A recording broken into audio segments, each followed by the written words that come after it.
अस्सलामुअलैकुम students, second year statistics chapter 11 lecture 4 पढ़ने जा रहे हैं। आज हम कुछ फार्मूलाज हैं सैम्पलिंग डिस्ट्रीब्यूशन के जो क्या पहले हम डिस्कस करेंगे, उसके बाद हम क्वेश्चंस की तरफ जाएंगे। Sampling mean of distribution of X bar mu X bar से डिनोट करते हैं और इसका फार्मूला हमारे पास है summation X bar P X bar. Variance of distribution of X bar को हम सिग्मा स्क्वायर एक्स बार से डिनोट करते हैं और वेरिएंस एक्स बार से डिनोट करते हैं। इसका जो फार्मूला है समीशन एक्स बार का square into P X minus summation X bar P X bar whole square. Standard deviation of distribution of X bar is equal to sigma X bar से denote करते हैं और इसका formula जो है, जो variance के ऊपर आप स्क्वायर रूट ले लोगे, यानी कि जो ये वेरिएंस का फार्मूला है इसके ऊपर ही स्क्वायर रूट लिख लो, या जो वेरिएंस का आंसर निकालोगे उसके बाद उसका स्क्वायर रूट ले लेना, तो हमारे पास स्टैंडर्ड एरर निकल आएगा डिस्ट्रीब्यूशन ऑफ एक्स बार का। पॉपुलेशन मीन को म्यू से डिनोट करते हैं, इसका जो फार्मूला है summation X divided by capital N. Population variance को सिग्मा स्क्वायर से डिनोट करेंगे, summation X square divided by capital N minus mu का स्क्वायर।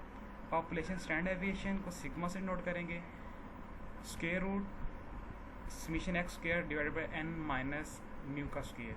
बच्चों एक बात याद रखना, पॉपुलेशन की जब भी बात है तो उसमें आप कैपिटल एन से डिवाइड करोगे। बच्चे यहाँ गलतियाँ करते हैं, यहाँ पे स्मॉल एन से डिवाइड करते हैं, वो जो कि फार्मूला गलत हो जाता है।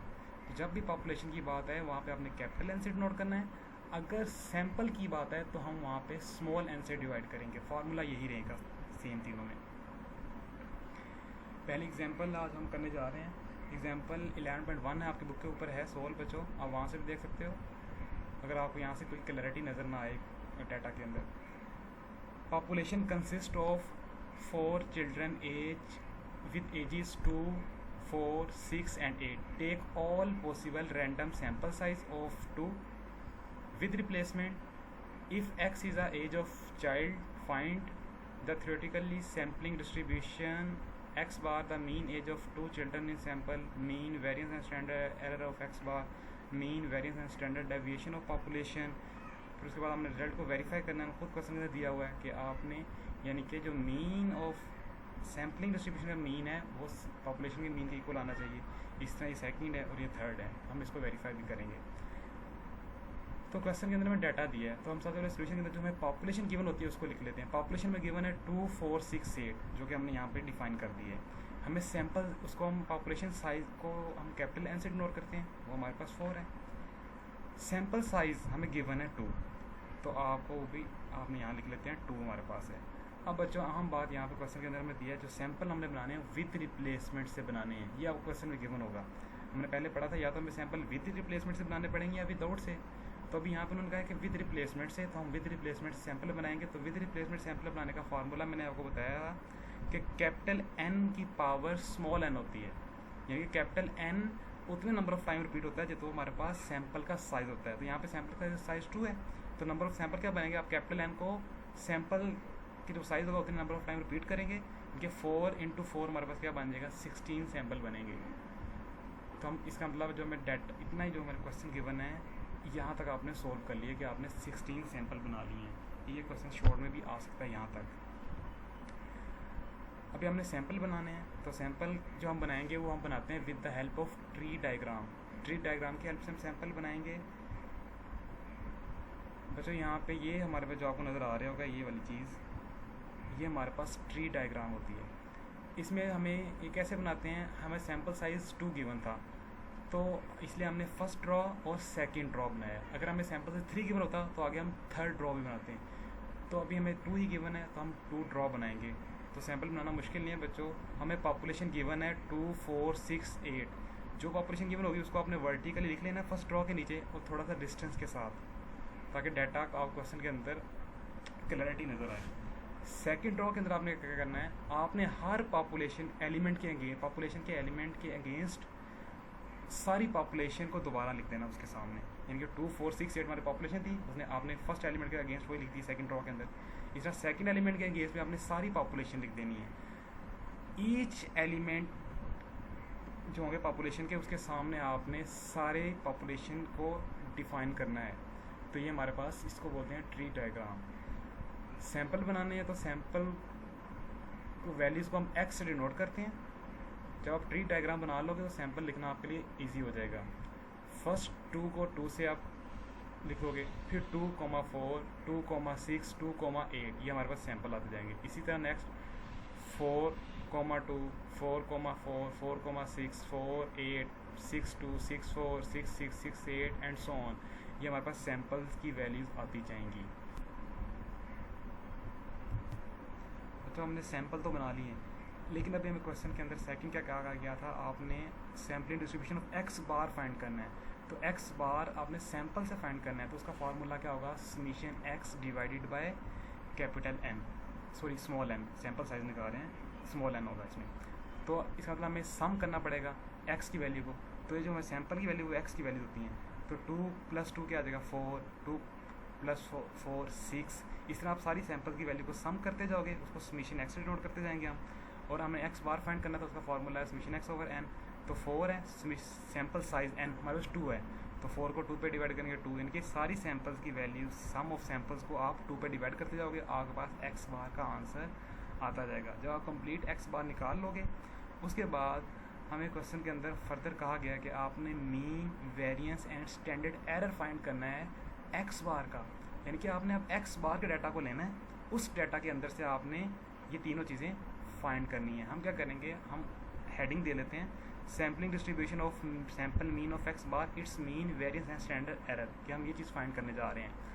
आप X bar, value of X bar लिखोगे यहाँ पे, जो ये वाली वैल्यूज़ आती हैं हमारे पास एक्स बार में से, इसमें से आपने बच्चों याद रखना है कि आपने जो रिपीट वैल्यू होगी उसको 1 टाइम ही लिखना है, दोबारा नहीं लिखना। एक असेंडिंग ऑर्डर में लिख लेना, तो ये अच्छी टेक्निक होती है। सबसे पहले 2 आया, आपने यहाँ पे 2 लिख लिया, फिर 3 है, 3 को लिख लिया, 4 हमने लिख लिया, 5 लिख लिया, 5 के बाद अगेन 3 आया है, तो ये 3 तो हम पहले लिख चुके हैं यहाँ पे, तो हम इसको दोबारा नहीं लिखेंगे। इस तरह 6 है, 7, 8, इनके आपने यहाँ पे वैल्यू कोई रिपीट नहीं करनी इस डाटा के अंदर से।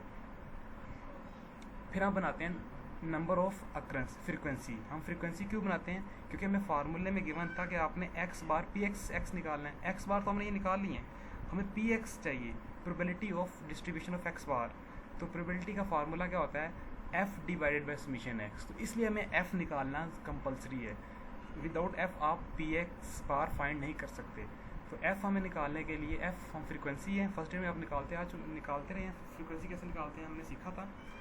तो यहाँ पे फ्रीक्वेंसी कैसे निकालेंगे, आप नंबर ऑफ अक्रंस, यानी कि इस डाटा में से आप काउंट करोगे 2 कितने नंबर ऑफ टाइम आया है। यहाँ पे 2 हमारे पास काउंट करो, 2 आपको नज़र आ रहा हो कि सिर्फ 1 टाइम ही है, तो इसलिए आपने 1 लिख लिया। इस तरह 3 को काउंट करोगे, 3 हमारे पास इस डाटा में से 3, 1 और 1 2 टाइम है, तो आप 2 लिख लोगे। यानी कि हर वैल्यू जितने टाइम आपके पास एक्स बार में से नंबर ऑफ टाइम रिपीट हो रही होगी, तो आपने उसकी उतने टाइम ही इसको यहाँ पे फ्रिक्वेंसीज के अंदर लिख लेना है। और उनका सम करोगे तो समीशन एफ हमारे पास 16 आएगा।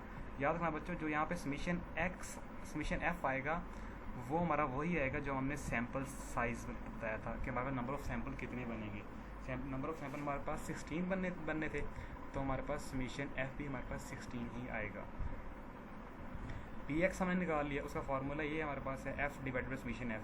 तो एफ की वैल्यू फर्स्ट 1 है, उसको समीशन एफ 16 पे डिवाइड करोगे, इस तरह नेक्स्ट वैल्यू को डिवाइड करते जाओगे, हर वैल्यू को आप डिवाइड करते जाओगे और उनका सम करोगे तो 1 ही आएगा। हमने फर्स्ट ईयर में पढ़ा था कि समीशन ऑफ पी एक्स, यानी कि हमेशा प्रोबेबिलिटी का सम ऑफ प्रोबेबिलिटी किसके इक्वल होता है, 1 के इक्वल होता है, तो 1 ही है यहाँ पे। फार्मूले के अंदर था कि आपने मीन निकालना है जब सैम्पलिंग डिस्ट्रीब्यूशन एक्स बार का, तो x bar into P x को मल्टीप्लाई करोगे, उसका सम निकालना है। तो हमने यहाँ पे कॉलम बनाया है एक्स बार पी एक्स बार, हम एक्स बार भी हमने निकाल लिया, हमने पी एक्स बार भी निकाल लिया। इन दोनों कॉलम को मल्टीप्लाई करते जाओगे, 2 को जब इससे मल्टीप्लाई करोगे 2 1 2 डिवाइडेड बाई 16, 3 2 6 डिवाइड 16। इस तरह आप सारी वैल्यू एक्स के बार की वैल्यू को पी एक्स के कॉलम से मल्टीप्लाई करते होगे उनकी वैल्यू से, तो आपके पास रिजल्ट आते जाएंगे और इनका जो सम करोगे वो यहाँ फार्मूले के अंदर पुट कर लेना। अब बच्चों हमने वेरिएंस कैलकुलेट करना है, तो वेरिएंस के फार्मूले के अंदर x bar square P X बार चाहिए। एक्स बार हमने निकाला है, हम क्या करेंगे, इस एक्स बार का स्क्वायर लेंगे, हर वैल्यू का 2 का स्क्वायर लेंगे 4 आएगा, उस 4 को आप पी एक्स से मल्टीप्लाई करोगे, 4 1 4 ओवर 16। इस तरह हर वैल्यू को आप स्क्वायर लेते जाओगे और उसको आप पी एक्स से मल्टीप्लाई करते जाओगे, आपका x bar square P x की वैल्यू निकलती जाएगी, उनका सम कर लेना। उसके बाद इन वैल्यूज़ को आपने फार्मूले के अंदर पुट करना, ये हमने पुट की यहाँ पे, और ये हमारे पास आ गया माइनस म्यू एक्स बार का स्क्वायर, जो कि हमने मीन निकाला है sampling distribution of X bar का। उसकी वैल्यू पुट करेंगे, उसका स्क्वायर लेंगे, तो कैलकुलेट करके हमारे पास आंसर आ जाएगा। उसके बाद बच्चों थर्ड में कहा गया था कि आपने मीन, वेरिएंस और स्टैंडर्ड मीन फाइंड करना है पॉपुलेशन का, यानी कि ये जो पॉपुलेशन है इसके आपने फाइंड करना है। उसके बाद हम रिजल्ट को वेरीफाई करेंगे। तो mean, variance and standard deviation of population हम फाइंड करने जा रहे हैं। तो उसमें आप क्या करोगे, जो पॉपुलेशन की वैल्यू को आप x से डिनोट करोगे इसमें, और उनका सम कर लोगे तो 20 बन जाएगा। इस तरह समीशन x स्क्वायर, यानी कि हर वैल्यू का आप सम करते स्क्वायर लेते जाओगे और उनका सम निकाल लेना, क्योंकि फार्मूले के अंदर हमें समीशन x और समीशन x स्क्वायर रिक्वायर्ड था, तो इसलिए हमने ये दोनों चीज़ें निकाली हैं। फार्मूले के अंदर वैल्यू पुट करना, तो म्यू का आंसर भी आ जाएगा, इस तरह वेरिएंस का भी आ जाएगा और स्टैंडर्ड एरर का भी आ जाएगा। ये हमने पॉपुलेशन के निकाले हैं, मीन, वेरिएंस और स्टैंडर्ड डेविएशन। वेरीफाई करेंगे, देखो जो हमने मीन x बार का जो हमने आंसर निकाला था हमारे पास, ये देखो 5 आया है, और वेरिएंस का हमारे पास 2.5 आया है। जब इसको कंपेयर करोगे यहाँ 5 को इस मीन से, तो 5 = 5 आ गया। इस वेरिएंस का आंसर हमारे पास 2.5 आया था, और हमने इसका वेरीफाई का फार्मूला में गिवन था कि पॉपुलेशन के वेरिएंस को कैपिटल डिवाइडेड करेंगे हम स्मॉल n से, तो हमारे पास जो वैल्यू आई थी 5 आई थी, 5 को आप 2 पे डिवाइड करोगे 2.5, तो वेरीफाई आ गया कि दोनों रिजल्ट इक्वल हैं। इसी तरह ये हमारे पास फार्मूला है थर्ड स्टैंडर्ड डेविएशन का, वेरिफिकेशन का, इसमें भी फार्मूले में वैल्यू पुट करोगे तो आपके पास आंसर आ जाएगा। देखो तीनों केसों में आपके पास आंसर इक्वल आया है। अगर आपके पास आंसर इक्वल नहीं आता तो इसका मतलब आपने क्वेश्चन गलत किया होगा, तो आपका हमेशा आंसर एंड पे इक्वल आना चाहिए। थैंक यू सो मच बच्चों, अल्लाह हाफिज़।